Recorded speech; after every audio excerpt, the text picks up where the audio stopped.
আল্লাহ পাক কবুল করেছে যে আমরা নিয়ত করেছিলাম যে টাঙ্গাইল মসজিদে যাব এবং সেখানে জহর নামাজ আদায় করব।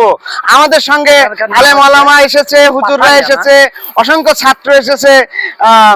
মেসার শান্ত প্রোডাক্টস ফুড প্রোডাক্টস লিমিটেড কোম্পানির পক্ষ থেকে আমরা যে টাঙ্গাইল মসজিদটি দেখার জন্য এসেছিলাম, আজকে হুজুররাও দেখেছে, তাদের অনুভূতিটি কেমন আমরা একটু শুনবো। আলামিন হুজুর ভাইয়ের মুখে থেকে অবশ্যই কিছু অনুভূতি শুনবো। কেমন লাগলো টাঙ্গাইল মসজিদে এসে? আলহামদুলিল্লাহ,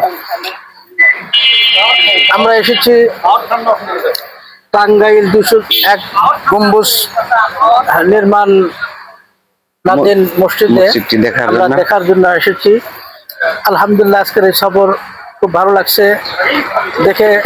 আমাদের ছাত্ররাও এসেছে, আলহামদুলিল্লাহ আমাদের মুরব্বীরাও রয়েছে। তো আমি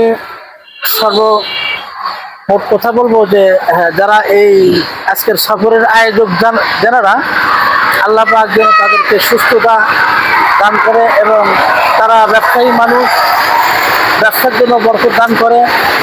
আর আমাদের এসেছি, আমরা যা দেখেছি আল্লাহর ঘর, মসজিদ, আমরা অন্য কোনো কোথাও গেলেও যেতে পারতাম, কিন্তু মসজিদ এটা আল্লাহর ঘর, এটা দেখার জন্য এসেছি।